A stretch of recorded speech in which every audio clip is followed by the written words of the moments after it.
श्री शिवाय नमस्तुभ्यम। हर हर महादेव। आप सभी पर महादेव की कृपा सदैव बनी रहे। आज हम कथा के 23वें दिन में हैं।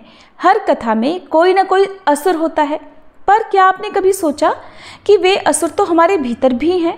काम, क्रोध, लोभ, मद, ये वही असुर तो हैं जिनसे भगवान शिव हमें मुक्त कराते हैं। शिव पुराण इसलिए जरूरी है क्योंकि ये हमारे भीतर का युद्ध है। तो चलिए आज प्रार्थना के साथ शुभारंभ करते हैं आज की कथा का। हे त्रिपुरांतक शिव जी, हमारे भीतर की आसुरी वृत्तियों का नाश कीजिए और हमें वही शांति दीजिए जो राक्षसों के अंत के बाद संसार को मिली थी आपकी कृपा से। हर हर महादेव। नंदीश्वर ने महेशावतार तथा वृषेशावतार का चरित्र सुनाकर कहा, महाबुद्धिमान सनत कुमार जी, अब तुम अत्यंत आहर्त पूर्वक महेश्वर के पिपलाद नामक परमोत्कृष्ट अवतार का वर्णन भी सुनो। यह उत्तम आख्यान भक्ति को बढ़ाने वाला है। मुनीश्वर, एक समय दैत्यों ने वृत्रासुर की सहायता से इंद्र आदि समस्त देवताओं को पराजित कर दिया। तब उन सभी देवताओं ने सहसा दधीची के आश्रम में अपने अपने अस्त्रों को फेंककर तत्काल ही हार मान ली। फिर मारे जाते हुए वे इंद्र सहित संपूर्ण देवता तथा देवर्षि शीघ्र ही ब्रह्मलोक में जा पहुंचे और वहां ब्रह्मा जी से उन्होंने अपना वह दुखड़ा कह सुनाया। देवताओं का यह कथन सुनकर लोक पितामह ब्रह्मा जी ने सारा रहस्य यथार्थ रूप से प्रकट कर दिया और कहा कि ये सब तो त्वष्टा की करतूत है।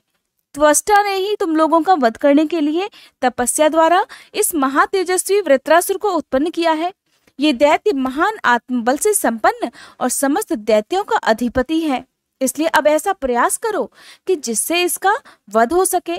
बुद्धिमान देवराज, मैं धर्म के कारण इस विषय में एक उपाय बताता हूँ, सुनो। जो दधीची नाम वाले महामुनि हैं, वे तपस्वी और जितेंद्रिय हैं। उन्होंने पूर्व काल में शिवजी की आराधना करके वज्र सरीखी अस्थियां हो जाने का वर प्राप्त किया है। इसलिए तुम लोग उनसे उनकी हड्डियों के लिए याचना करो, वे अवश्य दे देंगे। फिर उन अस्थियों से वज्रदंड का निर्माण करके तुम निश्चय ही उससे वृत्तासुर को मार डालना। नंदीश्वर कहते हैं, मुने, ब्रह्मा जी का ये वचन सुनकर इंद्र, देवगुरु बृहस्पति और अन्य देवताओं को साथ लेकर तुरंत ही दधीची ऋषि के उत्तम आश्रम पर आ गए। वहां इंद्र ने सुवर्चा सहित दधीची मुनि का दर्शन किया और आदर पूर्वक हाथ जोड़कर उन्हें नमस्कार किया। फिर देवगुरु बृहस्पति तथा अन्य देवताओं ने भी नम्रता पूर्वक उन्हें सिर झुकाकर प्रणाम किया। दधीची मुनि विद्वानों में श्रेष्ठ तो थे ही, वे तुरंत ही उसके अभिप्राय को भी ताड़ गए। तब उन्होंने अपनी पत्नी सुवर्चा को अपने आश्रम से कहीं और भेज दिया। फिर देवताओं सहित देवराज इंद्र, जो स्वार्थ साधन में बड़े दक्ष हैं, अर्थशास्त्र का सहारा लेकर मुनिवर से बोले, मुने, आप तो महान शिवभक्त, दाता और शरणागतों की रक्षा करने वाले हैं। इसलिए हम सभी देवता और देवर्षि त्वष्टा द्वारा अपमानित होने के कारण आपकी शरण में आए हैं। विप्रवर, आप अपनी वज्रमयी अस्थियां हमें प्रदान कर दीजिए, क्योंकि आपकी अस्थियों से वज्र का निर्माण करके मैं उस देवद्रोही का वध करूंगा। देवराज इंद्र के ऐसा कहने पर परोपकार परायण दधीची मुनि ने अपने स्वामी शिव का ध्यान करके अपना शरीर छोड़ दिया। उनके सभी बंधन नष्ट हो चुके थे, अतः वे तुरंत ही ब्रह्मलोक को चले गए। उस समय वहां पुष्पों की वर्षा होने लगी और सभी लोग आश्चर्यचकित हो गए। फिर देवराज इंद्र ने तुरंत ही सुरभि गऊ को बुलाकर उस शरीर को चटवाया और उन हड्डियों से अस्त्र निर्माण करने के लिए विश्वकर्मा जी को आदेश दे दिया। तब देवराज की आज्ञा पाकर विश्वकर्मा ने शिवजी के तेज से सुदृढ़ हुई मुनि की वज्रमयी हड्डियों से संपूर्ण अस्त्रों की कल्पना की। उनकी रीढ़ी की हड्डी से वज्र और ब्रह्मशिर नामक बाण बनाया और अन्य अस्थियों से बहुत सारे अनेक अस्त्रों का निर्माण किया। तब शिवजी के तेज से उत्कर्ष को प्राप्त हुए देवराज इंद्र ने उस वज्र को लेकर क्रोध पूर्वक वृत्तासुर पर आक्रमण कर दिया, ठीक उसी तरह जैसे रुद्र ने यमराज पर धावा किया था। फिर तो कवच आदि से भलीभांति सुरक्षित हुए इंद्र ने तुरंत ही पराक्रम प्रकट करके उस वज्र द्वारा वृत्तासुर के पर्वत शिखर सरी के सिर को काट गिराया। तात उस समय स्वर्गवासियों ने महान विजय उत्सव मनाया। इंद्र पर पुष्पों की वर्षा होने लगी, सभी देवता उनकी स्तुति करने लगे। फिर महान आत्मबल से संपन्न दधीची मुनि की पतिव्रता पत्नी सुवर्चा पति की आज्ञा अनुसार अपने आश्रम के भीतर गई। वहां देवताओं के लिए अपने पति को मरा हुआ जानकर वह देवताओं को श्राप देते हुए बोली, सुवर्चा ने कहा, अहो, इंद्र सहित ये देवता तो बड़े दुष्ट हैं और अपना कार्य सिद्ध करने में निपुण, मूर्ख और लोभी हैं। इसलिए ये सब के सब आज से मेरे शाप से पशु हो जाएं। इस प्रकार उस तपस्वी मुनिपत्नी सुवर्चा ने उन इंद्र आदि सभी देवताओं को श्राप दे डाला। फिर उस पतिव्रता ने पतिलोक में जाने का विचार किया। फिर तो मनस्विनी सुवर्चा ने परम पवित्र लकड़ियों द्वारा एक चिता तैयार की। उसी समय शंकर जी की प्रेरणा से सुखदायिनी आकाशवाणी हुई। वह उस मुनिपत्नी सुवर्चा को आश्वासन देती हुई बोली, प्राज्ञ, ऐसा साहस मत करो, मेरी उत्तम बात सुनो। देवी, तुम्हारे उदर में मुनि का तेज वर्तमान है, तुम उसे यत्न पूर्वक उत्पन्न करो। पीछे तुम्हारी जैसी इच्छा हो वैसा कर लेना, क्योंकि शास्त्र का ऐसा आदेश है कि गर्भवती को अपना शरीर कभी नहीं जलाना चाहिए, अर्थात कभी भी सती नहीं होना चाहिए। नंदीश्वर कहते हैं, हे मुनीश्वर, ऐसा कहकर वह आकाशवाणी मौन हो गई। उसे सुनकर वह मुनि पत्नी क्षण भर के लिए तो विस्मय में पड़ गई, परंतु उस सती साध्वी सुवर्चा को तो पति लोक की प्राप्ति ही अभीष्ट थी। इसलिए उसने बैठकर पत्थर से अपने उदर को विदीर्ण कर डाला। तब उसके पेट से मुनिवर दधीची का वह गर्भ बाहर निकल आया। उसका शरीर परम दिव्य और प्रकाशमान था और वह अपनी प्रभा से 10 दिशाओं को उद्भासित कर रहा था। तात दधीची के उत्तम तेज से प्रकट हुआ वह गर्भ अपनी लीला करने में समर्थ साक्षात रुद्र का अवतार था। मुनि प्रिया सुवर्चा ने दिव्य रूपधारी अपने उस पुत्र को देखकर मन ही मन समझ लिया कि यह तो रुद्र का ही अवतार है। फिर तो वह महासाध्वी परमानंद मगन हो गई। शीघ्र ही उसे नमस्कार करके उसकी स्तुति करने लगी। मुनीश्वर, उसने उस स्वरूप को अपने हृदय में धारण कर लिया। फिर पतिलोक की कामना करने वाली विमलेक्षणा माता सुवर्चा मुस्कुराकर अपने उस पुत्र से परम स्नेह पूर्वक बोली, तात परमेशान, तुम इस अश्वत्थ वृक्ष के निकट चिरकाल तक स्थित रहो। महाभाग, तुम समस्त प्राणियों के लिए सुखदाता हो जाओ और अब मुझे प्रेम पूर्वक पति लोक में जाने के लिए आज्ञा दे दो। वहां पति के साथ रहती हुई मैं रुद्र रूपधारी तुम्हारा ध्यान करती रहूंगी। नंदीश्वर कहते हैं, मुने, साध्वी सुवर्चा ने अपने पुत्र से ऐसा कहकर परम समाधि द्वारा पति का ही अनुगमन किया। मुनीश्वर, इस प्रकार दधीची पत्नी सुवर्चा शिवलोक में पहुंचकर अपने पति से जा मिली और आनंद पूर्वक शंकर जी की सेवा करने लगी। तात इतने में ही हर्ष में भरे हुए इंद्र सहित सभी देवता मुनियों के साथ आमंत्रित हुए की तरह शीघ्रता से वहां आ पहुंचे। तब प्रसन्न बुद्धि वाले ब्रह्मा जी ने उस बालक का नाम पिप्पलाद रख दिया। फिर सभी देवता महोत्सव मनाकर अपने अपने धाम को चले गए।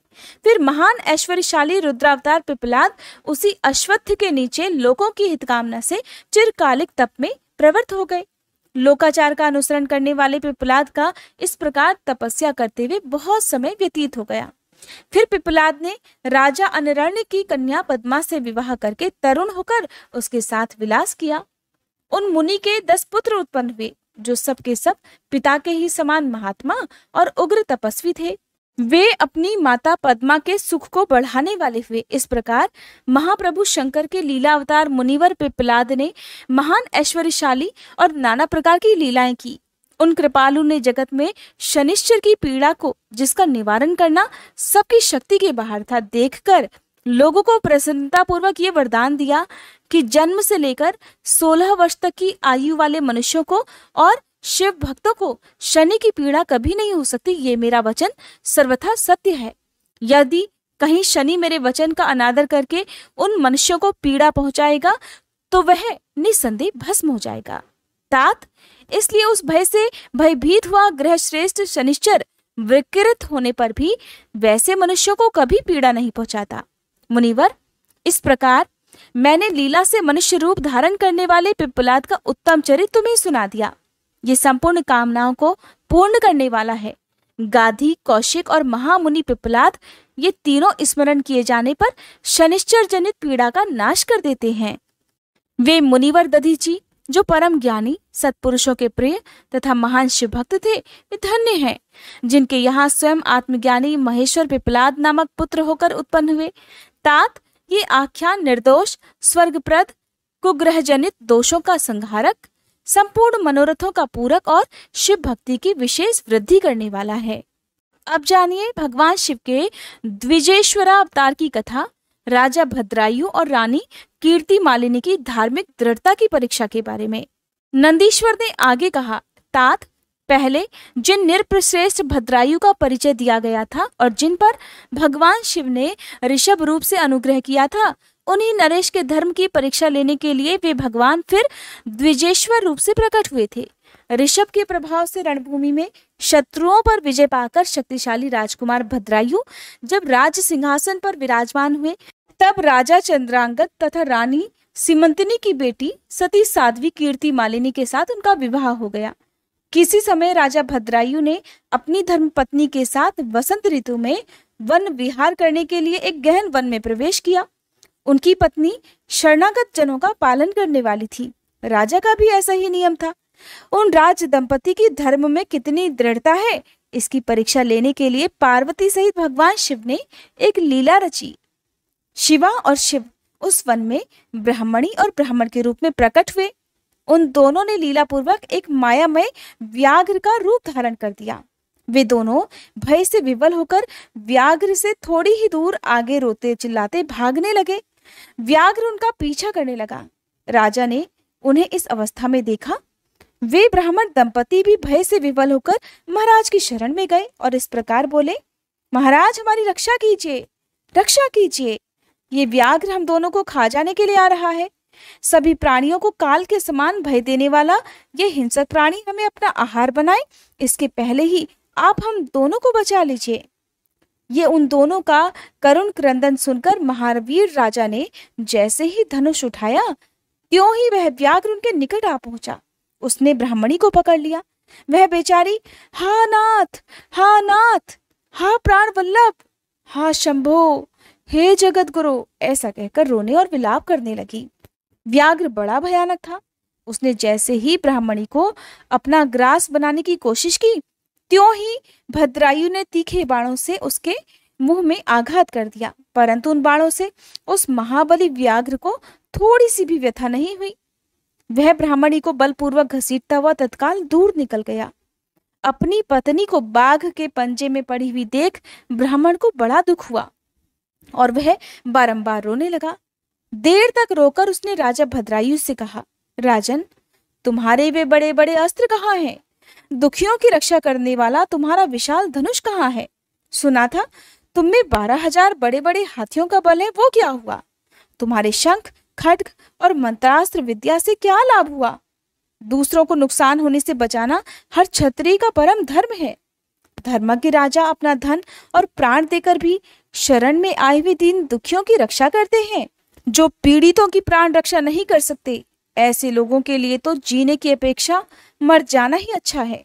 इस प्रकार उस ब्राह्मण का विलाप और उसके मुख से अपने पराक्रम की निंदा सुनकर राजा ने शोक से मन ही मन इस प्रकार विचार किया, अहो, आज भाग्य के उलटफेर से मेरा पराक्रम नष्ट हो गया, मेरे धर्म का भी नाश हो गया। इसलिए अब मेरी संपदा, राज्य और आयु का भी निश्चय ही नाश हो जाएगा। ऐसा विचार कर राजा भद्रायु ब्राह्मण के चरणों में गिर पड़े और उसे धीरज बधाते हुए बोले, ब्राह्मण, मेरा पराक्रम नष्ट हो गया है। महामते, मुझे क्षत्रिय धर्म पर कृपा करके शोक छोड़ दीजिए। मैं आपको मनोवांछित पदार्थ दूंगा। ये राज्य, ये रानी और ये मेरा शरीर, सब कुछ आपके अधीन है। बोलिए, आप क्या चाहते हैं? ब्राह्मण बोले, राजन, अंधे को दर्पण से क्या काम? जो भिक्षा मांगकर जीवन निर्वाह करता हो, वह बहुत से घर लेकर क्या करेगा? जो मूर्ख है, उसे पुस्तक से क्या काम? और जिसके पास स्त्री नहीं है, वह धन लेकर क्या करेगा? मेरी पत्नी तो चली गई, मैंने कभी काम सुख का उपभोग भी नहीं किया, इसलिए काम भोग के लिए आप अपनी इस बड़ी रानी को मुझे दे दीजिए। राजा ने कहा, ब्राह्मण, क्या यही तुम्हारा धर्म है? क्या तुम्हें गुरु ने यही उपदेश दिया है? क्या तुम ये नहीं जानते कि पराई स्त्री का स्पर्श स्वर्ग और सुयश की हानि करने वाला है? पर स्त्री के उपभोग से जो पाप कमाया जाता है, उसे सैकड़ों प्रायश्चितों द्वारा भी कभी नहीं धुला जा सकता। ब्राह्मण बोले, राजन, मैं अपनी तपस्या से भयंकर ब्रह्म हत्या और मदिरा पान जैसे पाप का भी नाश कर डालूंगा। फिर पर स्त्री संगम किस गिनती में है भला? इसलिए आप अपनी इस पत्नी को मुझे अवश्य दे दीजिए, नहीं तो आप निश्चय ही नरक में पड़ेंगे। ब्राह्मण की इस बात पर राजा ने मन ही मन विचार किया कि ब्राह्मण के प्राणों की रक्षा न करने से महापाप होगा, इसलिए इससे बचने के लिए तो पत्नी को दे डालना ही श्रेष्ठ रहेगा। इस श्रेष्ठ ब्राह्मण को अपनी पत्नी देकर मैं ब्रह्महत्या के पाप से मुक्त होकर शीघ्र ही अग्नि में प्रवेश कर जाऊंगा। मन ही मन ऐसा निश्चय करके राजा ने आग जला दी और ब्राह्मण को बुलाकर उसे अपनी पत्नी को दे दिया। फिर स्नान करके पवित्र होकर देवताओं को प्रणाम करके उन्होंने अग्नि की 2 बार परिक्रमा की और एकाग्र चित्त होकर भगवान शिव का ध्यान किया। इस प्रकार राजा को अग्नि में गिरने के लिए तत्पर होता देख जगतपति भगवान विश्वनाथ सहसा वहां प्रकट हो गए। उस समय उनके 5 मुख थे। मस्तक पर चंद्रकला आभूषण का काम दे रही थी। कुछ कुछ पीले रंग की जटा लटकी हुई थी। वे कोटि कोटि सूर्यों के समान तेजस्वी थे।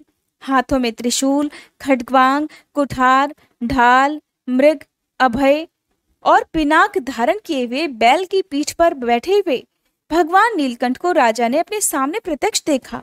उनके दर्शन होने पर आनंद से युक्त होकर राजा भद्रायु ने हाथ जोड़कर उनकी स्तुति की। राजा की स्तुति करने पर पार्वती जी के साथ प्रसन्न हुए महेश्वर ने कहा, राजन, तुमने किसी अन्य का चिंतन न करके जो सदा सर्वदा मेरा पूजन किया है, तुम्हारी इस भक्ति के कारण और तुम्हारे द्वारा की हुई इस पवित्र स्तुति को सुनकर मैं बहुत प्रसन्न हुआ हूँ। तुम्हारे भक्ति भाव की परीक्षा लेने के लिए मैं ही स्वयं ब्राह्मण बनकर आया था। जिस बाघ ने ग्रस लिया था वह ब्राह्मणी और कोई नहीं, ये गिरिराज नंदिनी उमा देवी ही थी। तुम्हारे बाण मारने से भी जिसके शरीर को चोट नहीं पहुंची वह व्याघ्र तो माया से बना हुआ था। तुम्हारे धैर्य को देखने के लिए ही मैंने तुम्हारी पत्नी को मांगा था। इस कीर्ति मालिनी की और तुम्हारी भक्ति से मैं अत्यंत संतुष्ट हूँ। तुम कोई दुर्लभ वर मांग लो, मैं उसे अवश्य दूंगा। राजा बोले, हे देव, आप साक्षात परमेश्वर हैं। आपने सांसारिक ताप से घिरे हुए मुझ अधम को जो प्रत्यक्ष दर्शन दिया है, यही मेरे लिए महान वर है। देव, आप वरदाताओं में श्रेष्ठ हैं। आपसे मैं दूसरा कोई वर नहीं मांगना चाहता। मेरी तो यही इच्छा है कि मैं, मेरी रानी, मेरे माता पिता, पद्माकर वैश्य और उसके पुत्र सुनय, इन सब को आप अपना पार्श्ववर्ती सेवक बना लीजिए। फिर रानी कीर्तिमाली ने प्रणाम करके अपनी भक्ति से भगवान शंकर को प्रसन्न किया और ये उत्तम वर मांगा कि हे महादेव, मेरे पिता चंद्रांगत और माता सीमंतनी, इन दोनों को भी आपके समीप निवास प्राप्त हो जाए। भक्त वत्सल भगवान गौरीपति ने प्रसन्न होकर तथास्तु कहा और उन दोनों पति पत्नी को इच्छानुसार वर प्रदान करके वे क्षण भर में ही अंतर्ध्यान हो गए। इधर राजा ने भगवान शंकर का प्रसाद प्राप्त करके रानी कीर्तिमालिनी के साथ प्रिय विषयों का उपभोग किया और 10,000 वर्षों तक राज्य करने के बाद अपने पुत्रों को राज्य देकर उन्होंने शिव जी के परम पद को प्राप्त कर लिया। राजा और रानी दोनों ही भक्ति पूर्वक महादेव जी की पूजा करके भगवान शिव के धाम को प्राप्त हो गए। ये परम पवित्र, पापनाशक और अत्यंत गोपनीय भगवान शिव का विचित्र गुणानुवाद जो भक्तों को सुनाता है, जो विद्वानों को सुनाता है या खुद स्वयं भी शुद्ध चित्त होकर पढ़ता है, वह इस लोक में भोग ऐश्वर्य को प्राप्त कर अंत में भगवान शिव को प्राप्त हो जाता है। नंदीश्वर कहते हैं, मुने, अब मैं परमात्मा शिव के यतिनाथ नामक अवतार का वर्णन करता हूँ। हे मुनीश्वर, अर्बुदाचल नामक पर्वत के पास एक भील रहा करता था। उसका नाम था आहुक। उसकी पत्नी को लोग आहुका कहते थे। वह उत्तम व्रत का पालन करने वाली थी। वे दोनों पति पत्नी महान शिव भक्त थे और शिव जी की आराधना पूजा में लगे रहते थे। एक दिन वह शिव भक्त भील अपनी पत्नी के लिए भोजन खोजने के लिए जंगल में बहुत दूर तक चला गया।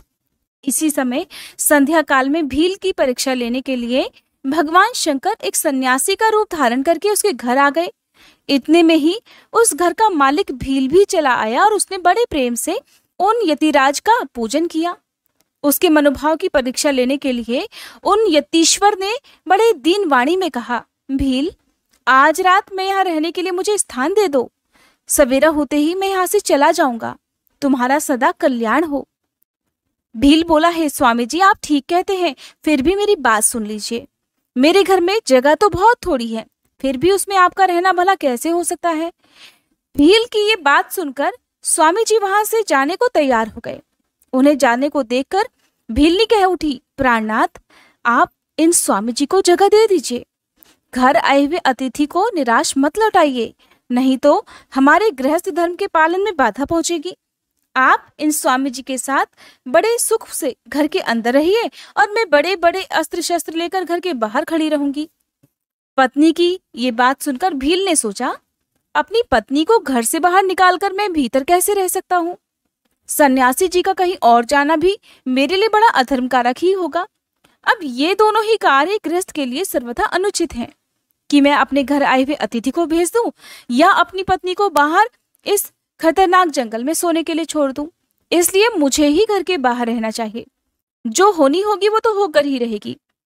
ऐसा सोचकर आग्रह करके उसने अपनी पत्नी को और सन्यासी जी को बड़े आनंद के साथ घर के भीतर सुला दिया और खुद वह भील अपने अस्त्र शस्त्र लेकर घर के बाहर ही खड़ा हो गया। रात में जंगली क्रूर और हिंसक पशु से पीड़ा देने लगे। फिर भी उसने किसी तरह उनसे बचने के लिए बड़ा प्रयास किया, किंतु बहुत प्रयास करने के बाद भी जंगल के हिंसक पशुओं ने उसे खा लिया। सुबह उठकर जब यति ने देखा कि हिंसक पशुओं ने वनवासी भील को खा डाला है, तब उन्हें बड़ा दुख हुआ। सन्यासी को दुखी देख भीलनी दुख से व्याकुल होने पर भी धैर्य पूर्वक अपने दुख को दबाकर ऐसे बोली, स्वामी जी, आप दुखी किस लिए हो रहे हैं? इन भील राज का तो इस समय कल्याण ही हुआ। ये तो धन्य और कृतार्थ हो गए जो इन्हें ऐसी मृत्यु प्राप्त हुई। मैं चिता की आग में जलकर इनका अनुसरण करूंगी। आप प्रसन्नता पूर्वक मेरे लिए एक चिता तैयार कर दीजिए, क्योंकि अपने पति का अनुसरण करना हर पत्नी के लिए सनातन धर्म है। उसकी बात सुनकर सन्यासी जी ने स्वयं चिता तैयार की और भीलनी ने अपने धर्म के अनुसार उसमें प्रवेश कर लिया। उसी समय भगवान शंकर अपने साक्षात स्वरूप से उसके सामने प्रकट हो गए और उसकी प्रशंसा करते हुए बोले, तुम धन्य हो, धन्य हो। मैं तुमसे बहुत प्रसन्न हूँ। तुम इच्छानुसार वर मांगो, तुम्हारे लिए मुझे कुछ भी अदेय नहीं है। भगवान शंकर का ये परमानंददायक वचन सुनकर भीलनी को बड़ा सुख मिला। वो तो ऐसी विभोर हो गई कि उसे किसी बात की सुध ही नहीं रही। उसकी उस अवस्था को लक्ष्य करके भगवान शंकर और भी प्रसन्न हुए और उसके ना मांगने पर भी उसे वरदान देते हुए बोले, मेरा ये जो यति रूप है ये भावी जन्म में हंस रूप से प्रकट होगा और प्रसन्नता पूर्वक तुम दोनों का परस्पर संयोग कराएगा। ये भील निषद देश की उत्तम राजधानी में राजा वीरसेन का श्रेष्ठ पुत्र होगा। उस समय नल के नाम से इसकी ख्याति होगी और तुम विदर्भ नगर में भीमराज की पुत्री दमयंती होगी। तुम दोनों मिलकर राजभोग भोगने के बाद वह मोक्ष को प्राप्त करोगे, जो बड़े बड़े योगीश्वरों के लिए भी बड़ा दुर्लभ होता है। नंदीश्वर कहते हैं, मुने, ऐसा कहकर भगवान शिव उस समय लिंग रूप में स्थित हो गए। वह भील अपने धर्म से विचलित नहीं हुआ था, इसलिए उसी के नाम पर उस लिंग को अचलेश संज्ञा दी गई। दूसरे जन्म में वह आहुक नामक भील निषाद नगर में वीरसेन का पुत्र होकर महाराज नल के नाम से विख्यात हुआ और आहुका नाम की भीलनी विदर्भ नगर में राजा भीम की पुत्री दमयंती हुई और वे यतिनाथ शिव वहां हंस रूप में प्रकट हुए। उन्होंने दमयंती का विवाह नल के साथ कराया। पूर्व जन्म के सत्कार जनित पुण्य से प्रसन्न होकर भगवान शिव ने हंस का रूप धारण कर उन दोनों को सुख दिया। हंसावतारधारी भगवान शिव तरह तरह की बातें और संदेश पहुंचाने में बड़ी कुशल थे। वे नल और दमयंती दोनों के लिए बड़े परमानंददायक हुए। अब सुनिए भगवान शिव के कृष्ण दर्शन नामक अवतार की कथा, जो कि बहुत रोचक है। नंदीश्वर कहते हैं, हे सनत कुमार जी, भगवान शंभु के एक उत्तम अवतार का नाम कृष्ण दर्शन है, जिसने राजा नभग को ज्ञान प्रदान किया था। मैं उसका वर्णन करता हूँ, सुनो। श्राद्ध देव नामक मनु के जो इक्ष्वाकु आदि पुत्र थे, उनमें नवे का नाम था नभग, जिनका पुत्र नभाग नाम से प्रसिद्ध हुआ। नभाग के ही पुत्र अम्बरीश हुए, जो भगवान विष्णु के परम भक्त थे और जिनकी ब्राह्मण भक्ति देखकर उनके ऊपर महर्षि दुर्वासा अत्यंत प्रसन्न हुए थे। मुने, अम्बरीश के पितामह जो नभग कहे गए हैं, उनके चरित्र का वर्णन सुनो। उन्हीं को भगवान शिव ने ज्ञान प्रदान किया था। मनुपुत्र नभग बड़े बुद्धिमान थे। उन्होंने विद्या अध्ययन के लिए बड़े लंबे समय तक इंद्रिय संयम पूर्वक गुरुकुल में निवास किया। इसी बीच में इक्ष्वाकु आदि भाइयों ने नभग के लिए कोई भाग न देकर पिता की संपत्ति आपस में ही बांट ली और अपना अपना भाग लेकर वे उत्तम रीति से अपने राज्य का पालन करने लगे। उन सब ने पिता की आज्ञा से ही धन का बंटवारा किया था। कुछ समय के बाद ब्रह्मचारी नभग गुरुकुल से सांगोपांग वेदों का अध्ययन करके वहां आए। उन्होंने देखा सभी भाई तो अपनी संपत्ति का बंटवारा करके अपना अपना भाग ले चुके हैं। तब उन्होंने भी बड़े स्नेह से दाएं भाग पाने की इच्छा रखकर अपने इक्ष्वाकु आदि बंधुओं से कहा, भाइयों, मेरे लिए भाग दिए बिना ही आप लोगों ने आपस में सारी संपत्ति का बंटवारा कर लिया, इसलिए अब प्रसन्नता पूर्वक मुझे भी मेरा हिस्सा दे दीजिए। मैं अपना हिस्सा लेने के लिए यहाँ आया हूँ। भाई बोले, जब संपत्ति का बंटवारा हो रहा था उस समय हम तुम्हारे लिए भाग देना भूल गए थे। अब इस समय पिताजी को ही तुम्हारे हिस्से में दे देते हैं, तुम उन्हीं को ले लो, इसमें कोई संशय नहीं। भाइयों का ये वचन सुनकर नभग को बड़ा विस्मय हुआ। वे पिता के पास जाकर बोले, तात, मैं तो विद्याध्ययन के लिए गुरुकुल में गया था और वहां अब तक ब्रह्मचारी ही रहा हूँ। इसी बीच में भाइयों ने मुझे छोड़कर आपस में धन का बंटवारा कर लिया। वहां से लौटकर जब मैंने अपने हिस्से के बारे में उनसे पूछा है तो उन्होंने आपको मेरा हिस्सा बता दिया, इसलिए अब मैं आपकी सेवा में आया हूँ। नभग की वह बात सुनकर पिता को बड़ा विस्मय हुआ। श्राद्ध देव ने अपने पुत्र को आश्वासन देते हुए कहा कि बेटा, भाइयों की इस बात पर विश्वास मत करो, ऐसी बात तो उन्होंने तुम्हें ठगने के लिए कही है। मैं तुम्हारे लिए भोग साधक उत्तम दाय नहीं बन सकता।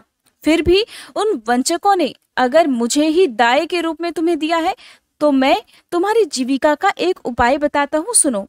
इन दिनों उत्तम बुद्धि वाले आंगिर सगोत्रीय ब्राह्मण एक बहुत बड़ा यज्ञ कर रहे हैं।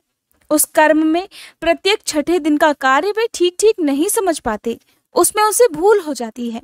तुम वहां जाओ और उन ब्राह्मणों को विश्वदेव संबंधी 2 सूक्त बतला दिया करो। इससे वह यज्ञ शुद्ध रूप से संपादित हो जाएगा। वह यज्ञ समाप्त होने पर वे ब्राह्मण जब स्वर्ग को जाने लगेंगे उस समय संतुष्ट होकर अपने यज्ञ से बचा हुआ सारा धन वह तुम्हें दे देंगे। पिताजी की ये बात सुनकर सत्यवादी नभग बड़ी प्रसन्नता के साथ उस उत्तम यज्ञ में गए।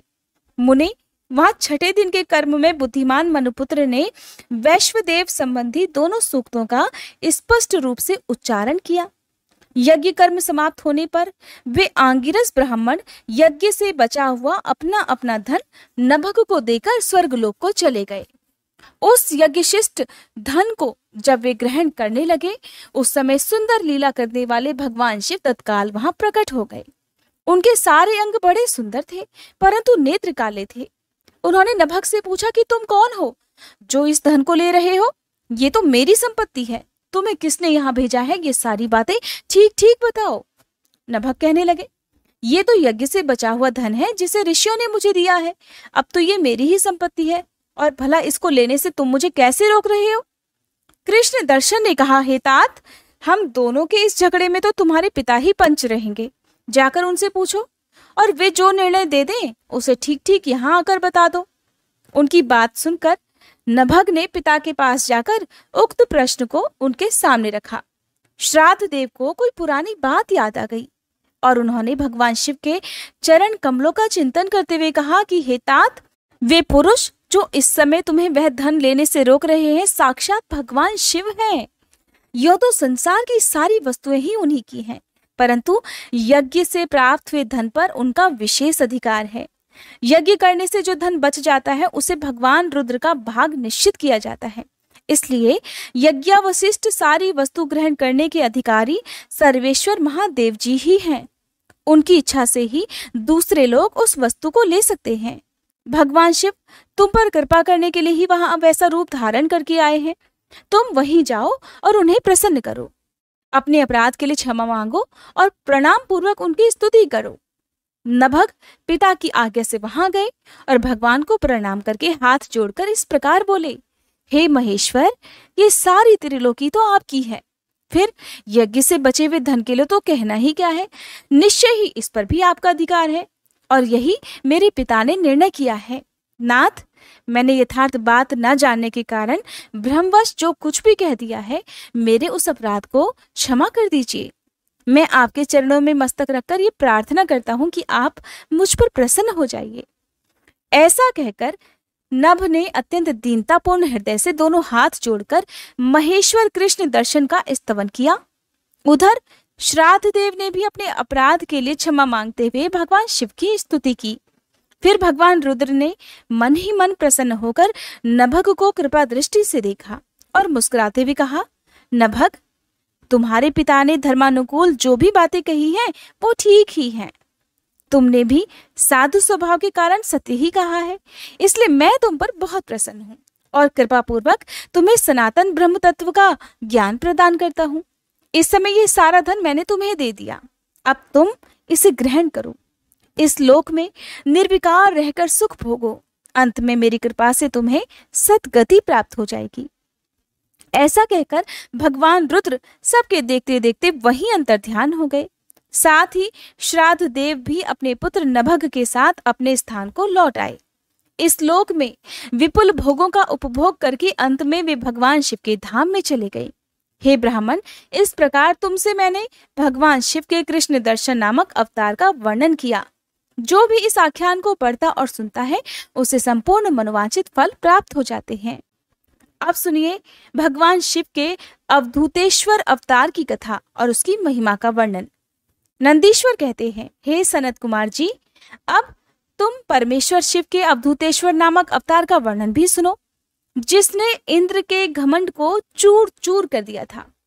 पहले की बात है, इंद्र संपूर्ण देवताओं तथा बृहस्पति जी को साथ लेकर भगवान शिव का दर्शन करने के लिए कैलाश पर्वत पर गए। उस समय बृहस्पति और इंद्र के शुभागमन की बात जानकर भगवान शंकर उन दोनों की परीक्षा लेने के लिए अवधूत बन गए। उनके शरीर पर कोई वस्त्र नहीं था। वे प्रज्वलित अग्नि के समान तेजस्वी होने के कारण महाभयंकर जान पड़ रहे थे। उनकी आकृति बड़ी सुंदर दिखाई देती थी। वे राह रोककर बीच में खड़े हो गए। बृहस्पति और इंद्र ने शिव जी के पास जाते समय देखा कि एक अद्भुत शरीरधारी पुरुष रास्ते के बीचों बीच खड़ा है। इंद्र को अपने अधिकार पर बड़ा गर्व था, इसलिए वो ये नहीं जान सके कि ये तो साक्षात भगवान शंकर हैं। उन्होंने मार्ग में खड़े हुए पुरुष से पूछा, तुम कौन हो? इस नग्न अवधूत वेश में कहाँ से आए हो? तुम्हारा नाम क्या है? सब बातें ठीक ठीक बताओ, देर मत करो। भगवान शिव अपनी जगह पर हैं या इस समय कहीं और गए हुए हैं? मैं देवताओं तथा गुरु जी के साथ उन्हीं के दर्शन करने के लिए जा रहा हूँ। देवराज इंद्र के बार बार पूछने पर भी महान कौतुक करने वाले अहंकारी महायोगी त्रिलोकीनाथ शिव कुछ नहीं बोले, मौन ही रहे। तब अपने ऐश्वर्य का घमंड रखने वाले देवराज इंद्र ने रोष में आकर उन जटाधारी पुरुष को फटकार लगाई और इस प्रकार कहने लगे, अरे मूर्ख, दुर्मते, तू बार बार पूछने पर भी उत्तर नहीं देता, इसलिए मैं तुझे वज्र से मारता हूं, देखूं कौन तेरी रक्षा करता है। ऐसा कहकर उस दिगंबर पुरुष की ओर क्रोध पूर्वक देखते हुए इंद्र ने उसे मार डालने के लिए अपना वज्र उठा लिया। ये देख भगवान शंकर ने शीघ्र ही उस वज्र का स्तंभन कर दिया, अर्थात उस वज्र को स्थिर कर दिया, जिस कारण इंद्र की बाह अकड़ गई, इसलिए वे वज्र का प्रहार ही नहीं कर सके। फिर वह अवधूत पुरुष तत्काल ही क्रोध के कारण तेज से प्रज्वलित हो उठा, मानो इंद्र को जला देना चाहता हो। भुजाओं के स्तंभित हो जाने के कारण शची वल्लभ इंद्र क्रोध से उस सांप की तरह जलने लगे, जिसका पराक्रम मंत्र के बल से अवरुद्ध हो गया हो। बृहस्पति ने उस पुरुष को अपने तेज से प्रज्वलित होता देख तत्काल ही ये समझ लिया कि ये तो साक्षात भगवान हर है। फिर तो वे हाथ जोड़कर प्रणाम करके उनकी स्तुति करने लगे। स्तुति के बाद उन्होंने देवराज इंद्र को उनके चरणों में गिरा दिया और कहने लगे, हे दीनानाथ महादेव, ये इंद्र आपके चरणों में पड़ा है, आप इसका और मेरा उद्धार कीजिए। हम दोनों पर क्रोध नहीं, प्रेम कीजिए महादेव। शरणागत इंद्र की रक्षा कीजिए। आपके ललाट से प्रकट हुई ये अग्नि इन्हें जलाने के लिए आ रही है। बृहस्पति की ये बात सुनकर अवधूत वेशधारी करुणा सिंधु शिव जी ने हंसते हुए कहा, अपने नेत्र से रोषवश बाहर निकली हुई अग्नि को भला मैं पुनः कैसे धारण कर सकता हूँ ब्रह्मा जी? क्या सर्प अपनी छोड़ी हुई केंचुली को फिर से ग्रहण करता है? भगवान शिव के वचन सुनकर बृहस्पति देव बोले, हे देव, हे भगवान, भक्त तो सदा ही कृपा के पात्र होते हैं। आप अपने भक्त वत्सल नाम को चरितार्थ कीजिए और इस भयंकर तेज को कहीं अन्यत्र डाल दीजिए। तब रुद्र कहने लगे, देवगुरु मैं तुम पर प्रसन्न हूँ, इसलिए उत्तम वर देता हूँ। इंद्र को जीवन दान देने के कारण आज से तुम्हारा एक नाम जीव भी होगा। मेरे ललाटवर्ती नेत्र से जो ये अग्नि प्रकट हुई है, इसे देवता कभी सहन नहीं सकते, इसलिए इसको मैं बहुत दूर छोड़ूंगा, जिससे ये इंद्र को पीड़ा ना दे सके। ऐसा कहकर अपने तेज स्वरूप उस अद्भुत अग्नि को हाथ में लेकर भगवान शिव ने क्षार समुद्र में फेंक दिया। वहां फेंके जाते ही भगवान शिव का वह तेज तत्काल एक बालक के रूप में बदल गया, जो सिंधुपुत्र जलंधर नाम से विख्यात हुआ। फिर देवताओं की प्रार्थना से भगवान शिव ने ही असुरों के स्वामी जलंधर का वध किया था। अवधूत रूप से ऐसी सुंदर लीला करके लोक कल्याणकारी शंकर जी वहां से अंतर्ध्यान हो गए। फिर सभी देवता अत्यंत निर्भय और सुखी हुए। इंद्र और बृहस्पति भी उस भय से मुक्त होकर उत्तम सुख के भागी बन गए। जिसके लिए उनका आना हुआ था, वह भगवान शिव का दर्शन पाकर वे कृतार्थ हो गए। इंद्र और बृहस्पति प्रसन्नता पूर्वक फिर अपने अपने स्थान को चले गए। हे सनत कुमार जी, इस प्रकार मैंने तुमसे परमेश्वर शिव के अवधूतेश्वर नामक अवतार का वर्णन किया है, जो दुष्टों को दंड और भक्तों को परम आनंद प्रदान करने वाला है। ये दिव्य आख्यान पापों का निवारण करके यश, स्वर्ग, भोग, मोक्ष और संपूर्ण मनोवांछित फलों की प्राप्ति कराने वाला है। जो प्रतिदिन एकाग्रचित होकर इसे सुनता या सुनाता है, वह इस लोक में संपूर्ण सुखों का उपभोग करके अंत में शिव जी की गति प्राप्त कर लेता है। नंदीश्वर कहते हैं, हे मुनिश्रेष्ठ, अब तुम भगवान शंभु के नारी संदेह भंजक भिक्षु अवतार का वर्णन सुनो, जिसे उन्होंने अपने भक्त पर दया करके ग्रहण किया था। विदर्भ देश में सत्यरथ नाम से एक प्रसिद्ध राजा थे, जो धर्म में तत्पर, सत्यशील और बड़े बड़े शिव भक्तों से प्रेम करने वाले थे। धर्म पूर्वक पृथ्वी का पालन करते हुए उनका बहुत सा समय सुखपूर्वक बीत गया। फिर किसी समय शाल्व देश के राजाओं ने उस राजा की राजधानी पर आक्रमण करके उसे चारों ओर से घेर लिया। बलोन्मत्त शाल्वदेशी क्षत्रियों के साथ, जिनके पास बहुत बड़ी सेना थी, राजा सत्यरथ का बड़ा भयंकर युद्ध हुआ।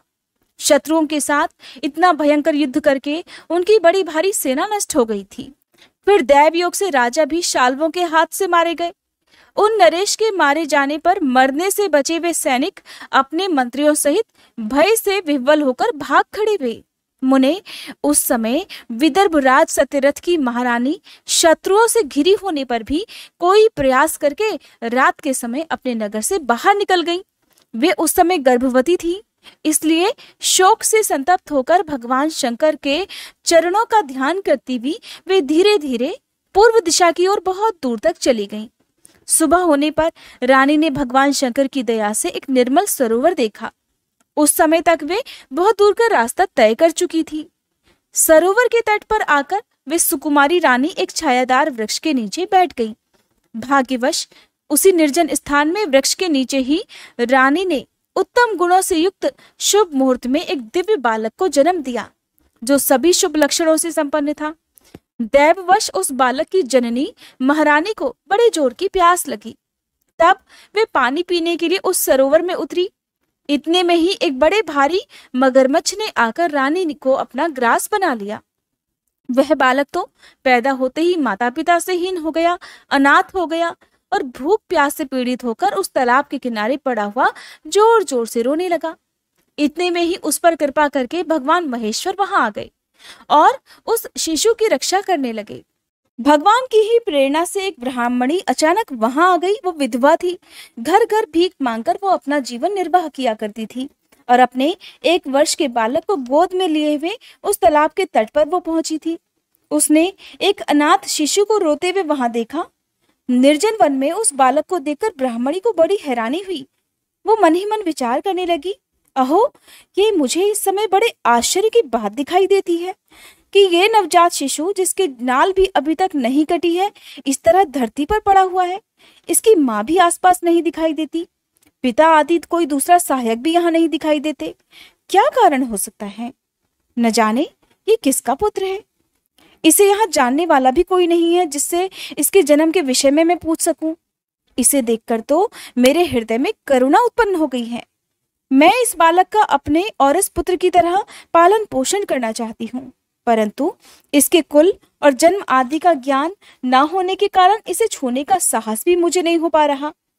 वह ब्राह्मणी जब इस प्रकार विचार कर रही थी कि उसी समय भक्त वत्सल भगवान शंकर ने बड़ी कृपा की। बड़ी बड़ी लीलाएं करने वाले महेश्वर एक सन्यासी का रूप धारण करके सहसा वहां आ पहुंचे, जहां ब्राह्मणी उस समय संदेह में पड़ी हुई थी और सत्य बात को जानना चाहती थी। श्रेष्ठ भिक्षुक का रूप धारण करके आए हुए करुणा निधान शिव जी ने उससे हंसकर कहा, ब्राह्मणी, अपने चित्त में संदेह और खेद को स्थान मत दो। ये बालक तो परम पवित्र है, तुम इसे अपना ही पुत्र समझो और प्रेम पूर्वक इसका पालन करो। ब्राह्मणी बोली, प्रभु, आप मेरे भाग्य से ही यहाँ पधारे हैं। इसमें संदेह नहीं कि मैं आपकी आज्ञा से इस बालक का अपने पुत्र की तरह ही पालन पोषण करूंगी। फिर भी मैं विशेष रूप से ये जानना चाहती हूँ कि वास्तव में ये है कौन, किसका पुत्र है और आप कौन हैं जो इस समय यहाँ पधारे हैं। हे भिक्षुवर, मेरे मन में बार बार ये बात आती है कि आप करुणा सिंधु शिव ही हैं और ये बालक पूर्व जन्म में आपका भक्त भी रहा है। किसी कर्म दोष से शायद ये दुरावस्था में पड़ गया है। इसे भोग कर ये पुनः आपकी कृपा से परम कल्याण का भागी होगा। मैं भी आपकी माया से मोहित होकर ही शायद यहाँ मार्ग भूल कर आ गई हूँ। आपने ही इसके पालन के लिए मुझे यहाँ भेजा होगा। भिक्षु प्रवर शिव कहने लगे, ब्राह्मणी सुनो, ये बालक शिवभक्त विदर्भ राज सत्यरथ का पुत्र है। सत्यरथ को शाल्व देशी क्षत्रियों ने युद्ध में मार डाला है। उनकी पत्नी अत्यंत व्याकुल होकर रात में शीघ्रता पूर्वक अपने महल से बाहर भाग आई। उन्होंने यहाँ आकर इस बालक को जन्म दिया। सुबह होने पर वे प्यास से पीड़ित होकर सरोवर में पानी पीने के लिए उतरी। उसी समय दैववश एक ग्रह ने आकर उन्हें अपना आहार बना लिया। ब्राह्मणी ने पूछा, हे भिक्षुदेव, क्या कारण है कि इसके पिता राजा सत्यरथ श्रेष्ठ भोगों के उपभोग के समय बीच में ही शत्रुओं द्वारा मारे डाले गए? किस कारण से इस शिशु की माता को ग्रह ने खा लिया? और ये शिशु जो जन्म से ही अनाथ और बंधुहीन हो गया, इसका क्या दोष है, इसका क्या कारण है? मेरा अपना पुत्र भी अत्यंत दरिद्र और भिक्षुक क्यों हुआ और मेरे इन दोनों पुत्रों को भविष्य में कैसे सुख प्राप्त होगा? भिक्षुवर्य शिव कहने लगे, हे ब्राह्मणी, इस राजकुमार के पिता विदर्भराज पूर्व जन्म में पांड्य देश के श्रेष्ठ राजा थे। वे सभी धर्मों के ज्ञाता थे और संपूर्ण पृथ्वी का धर्म पूर्वक पालन किया करते थे। एक दिन प्रदोष काल में राजा भगवान शंकर का पूजन कर रहे थे और बड़ी भक्ति से त्रिलोकीनाथ महादेव जी की आराधना में लीन थे। उसी समय नगर में सब और बड़ा भारी कोलाहल मच गया। उस कोलाहल को सुनकर राजा ने बीच में ही भगवान शंकर की पूजा छोड़ दी और नगर में कोलाहल फैलने की आशंका से राजभवन से बाहर निकल गए। इसी समय राजा का महाबली मंत्री शत्रु को पकड़कर उनके पास ले आया। वह शत्रु पांड्य राज का ही सामंत था। उसे देखकर राजा ने क्रोधपूर्वक उसका सिर कटवा दिया। शिव पूजा छोड़कर नियम को समाप्त किए बिना ही राजा ने रात में भोजन भी कर लिया। इसी प्रकार राजकुमार भी प्रदोष काल में शिवजी की पूजा किए बिना ही भोजन करके सो गया। वही राजा अपने दूसरे जन्म में फिर विदर्भ राज हुआ। शिवजी की पूजा में विघ्न होने के कारण शत्रुओं ने उसको सुख भोग के बीच में ही मार डाला। पूर्व जन्म में जो उसका पुत्र था वही इस जन्म में भी हुआ है। शिवजी की पूजा का उल्लंघन के कारण वह दरिद्रता को प्राप्त हुआ है। उसकी माता ने पूर्व जन्म में छल से अपनी सौत को मरवा डाला था। उस महान पाप के कारण ही वह इस जन्म में ग्रह के द्वारा मारी गई। हे ब्राह्मणी, ये तुम्हारा पुत्र पूर्व जन्म में उत्तम ब्राह्मण था। अब इसके बारे में भी सुनो। इसने सारी आयु केवल दान लेने में बिताई है, कभी यज्ञ आदि सत्कर्म नहीं किए, इसलिए इस जन्म में यह दरिद्रता को प्राप्त हुआ है। उस दोष का निवारण करने के लिए अब तुम भगवान शंकर की शरण में जाओ। ये दोनों बालक यज्ञोपवीत संस्कार के बाद भगवान शिव की आराधना करें, तब भगवान शिव इनका कल्याण अवश्य करेंगे। इस प्रकार ब्राह्मणी को उपदेश देकर वह भिक्षु शरीर धारण करने वाले भक्त वत्सल शिव ने उसे अपने उत्तम स्वरूप का दर्शन कराया। उन्हें साक्षात शिव जानकर ब्राह्मण पत्नी ने उन्हें प्रणाम किया और प्रेम से गदगद वाणी द्वारा उनकी स्तुति करने लगी। फिर भगवान शिव वही अंतर्ध्यान हो गए। उनके चले जाने पर ब्राह्मणी उस बालक को अपने साथ लेकर अपने पुत्र के साथ घर को चली गई। एक चक्रा नाम के सुंदर ग्राम में उसने घर बना रखा था। वह उत्तम अन्न से अपने बेटे और राजकुमार का भी पालन पोषण करने लगी। यथा समय ब्राह्मणों ने उन दोनों का यज्ञोपवीत संस्कार करा दिया। वे दोनों शिवजी की पूजा में तत्पर रहते हुए घर पर ही बड़े हुए। शांडिल्य मुनि के उपदेश से नियम परायण होकर वे दोनों शुभ व्रत रखकर प्रदोष काल में शंकर जी की पूजा किया करते थे। एक दिन की बात है, एक दिन द्विज कुमार राजकुमार को साथ लिए बिना ही नदी में स्नान करने के लिए चला गया। वहां उसे निधि से भरा हुआ एक सुंदर कलश मिल गया। इस प्रकार भगवान शंकर की पूजा करते हुए उन दोनों कुमारों का उसी घर में एक वर्ष व्यतीत हो गया। फिर एक दिन राजकुमार उस ब्राह्मण के साथ वन में गया। वहां अचानक एक गंधर्व कन्या आ गई। उसके पिता ने वह कन्या राजकुमार को दे दी। गंधर्व कन्या से विवाह करके राजकुमार अब निष्कंटक राज्य भोगने लगे। उधर जिस ब्राह्मण पत्नी ने पहले अपने पुत्र की तरह उसका पालन पोषण किया था, वही अब उसकी राजमाता हो गई और वह ब्राह्मण कुमार उसका भाई हो गया। राजा का नाम धर्मगुप्त था। इस प्रकार देवेश्वर शिवजी की आराधना करके राजा धर्मगुप्त अपनी उस रानी के साथ विदर्भ देश में राजोचित सुख का उपभोग करने लगा। ये मैंने, हे सनत कुमार, तुमसे शिवजी के भिक्षुवर अवतार का वर्णन किया है, जिन्होंने राजा धर्मगुप्त को बाल्यकाल में सुख प्रदान किया था। ये पवित्र आख्यान पापहारी, परम पावन, चारों पुरुषार्थों का साधक और संपूर्ण मनोवांछित इच्छाओं को पूर्ण करने वाला है। जो प्रतिदिन एकाग्रचित होकर उसे सुनता या सुनाता है, वह इस लोक में सभी सुखों को भोगकर अंत में भगवान शिव के धाम में जाता है। अब सुनिए भगवान शिव के सुरेश्वर अवतार की कथा। नंदीश्वर कहते हैं, हे सनत कुमार जी, अब मैं परमात्मा शिव के सुरेश्वर अवतार का वर्णन करूंगा, जिन्होंने धौम्य के बड़े भाई उपमन्यु का हित साधन किया था। उपमन्यु व्याघ्रपाद मुनि के पुत्र थे। उन्होंने अपने पूर्व जन्म में ही सिद्धि प्राप्त कर ली थी और वर्तमान जन्म में मुनि कुमार के रूप में प्रकट हुए थे। वे बचपन से ही माता के साथ अपने मामा के घर में रहा करते थे और दैववश बहुत दरिद्र थे। एक दिन उन्हें बहुत कम दूध पीने को मिला, इसलिए अपनी माता से वो बार बार दूध मांगने लगे। तब उनकी तपस्विनी माता ने घर के अंदर जाकर एक उपाय किया। उन वृत्ति से लाए हुए कुछ बीजों को सिल पर पीसा और उन्हें पानी में घोलकर कृत्रिम दूध तैयार कर दिया। फिर बेटे को पुचकार कर वह उसे पीने को देने लगी। माँ के दिए हुए उस नकली दूध को पीकर बालक उपमन्यु बोले, माँ, ये दूध तो नहीं है। इतना कहकर वे फिर से रोने लगे। बेटे का रोना धोना सुनकर माँ को बड़ा दुख हुआ। अपने हाथ से उपमन्यु के दोनों आंखें पोंछकर उनकी लक्ष्मी जैसी माता कहने लगी, बेटा, हम लोग तो सदा वन में ही रहते हैं, हमें यहाँ दूध कहाँ से मिल सकता है? भगवान शिव की कृपा के बिना किसी को दूध नहीं मिलता। वत्स, पूर्व जन्म में भगवान शिव के लिए जो कुछ किया गया है, वर्तमान जन्म में वही मिलता है। माँ की बात सुनकर उपमन्यु ने भगवान शिव की आराधना करने का निश्चय कर लिया। वे तपस्या करने के लिए हिमालय पर्वत पर गए और वहां केवल वायु का सेवन करके ही तपस्या करने लगे।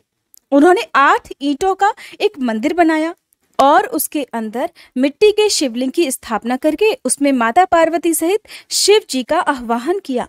फिर जंगल के पत्र पुष्प आदि ले आकर भक्ति भाव से पंचाक्षर मंत्र के उच्चारण पूर्वक सांब शिव की पूजा करने लगे। माता पार्वती और शिव जी का ध्यान करके उनकी पूजा करने के बाद वे पंचाक्षर मंत्र का जप किया करते थे। इस तरह दीर्घ काल तक उन्होंने बड़ी भारी तपस्या की।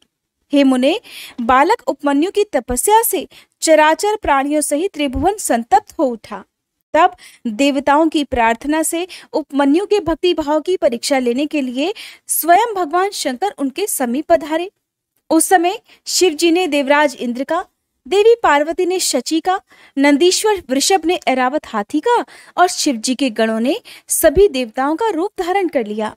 निकट आने पर सुरेश्वर रूपधारी शिव जी ने बालक उपमन्यु को वर मांगने के लिए कहा। उपमन्यु ने पहले तो शिव भक्ति मांगी, फिर अपने को इंद्र बताकर जब उन्होंने शिव जी की निंदा की, तब उस बालक ने भगवान शिव के अलावा दूसरे किसी से कुछ भी लेना स्वीकार नहीं किया। वे इंद्र को मारकर स्वयं भी मर जाने को तत्पर हो गए। उन्होंने जो अघोरास्त्र चलाया उसे नंदी ने पकड़ लिया, और उन्होंने अपने को जलाने के लिए जो अग्नि की धारणा की उसे भगवान शिव ने शांत कर दिया। फिर वे सब के सब अपने यथार्थ स्वरूप में प्रकट हो गए। शिव जी ने उपमन्यु को अपना पुत्र माना और उनका मस्तक सूंघकर कहा, वत्स, मैं तुम्हारा पिता और ये पार्वती देवी तुम्हारी माता हैं। तुम्हें आज से सनातन कुमार तत्व प्राप्त होगा। मैं तुम्हारे लिए दूध, दही और मधु के सहस्त्रों समुद्र देता हूँ। भक्ष्य भोज्य आदि पदार्थों के भी समुद्र तुम्हारे लिए सुलभ हो जाएंगे। मैं तुम्हें अमृतत्व और अपने गणों का आधिपत्य प्रदान करता हूँ। ऐसा कहकर शंभु ने उपमन्यु को बहुत से दिव्य वर दिए। पाशुपत व्रत, पाशुपत ज्ञान तथा व्रत योग का उपदेश भी किया, प्रवचन की शक्ति दी और अपना परम पद भी अर्पित कर दिया। फिर दोनों हाथों से उपमन्यु को अपने हृदय से लगाकर उनका मस्तक सूंघा और देवी पार्वती को सौंपते हुए कहने लगे, देवी, ये तुम्हारा बेटा है। पार्वती जी ने भी बड़े प्यार से उनके मस्तक पर अपना करकमल रखा और उन्हें अक्षय कुमार पद प्रदान कर दिया।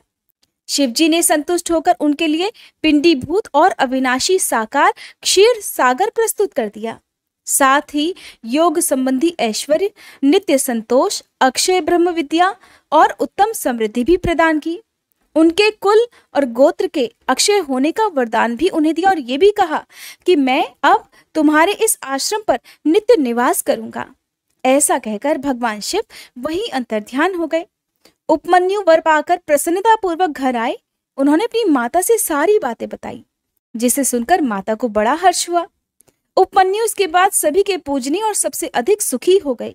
तात, इस प्रकार मैंने तुमसे परमेश्वर शिव के सुरेश्वर अवतार का वर्णन किया है। ये अवतार सत्पुरुषों को सदा ही सुख देने वाला है। सुरेश्वर अवतार की ये कथा पापों को दूर करने वाली और संपूर्ण मनोवांछित फलों को देने वाली है। जो इसे भक्ति पूर्वक सुनता या सुनाता है वह संपूर्ण सुखों को भोगकर अंत में भगवान शिव को प्राप्त हो जाता है।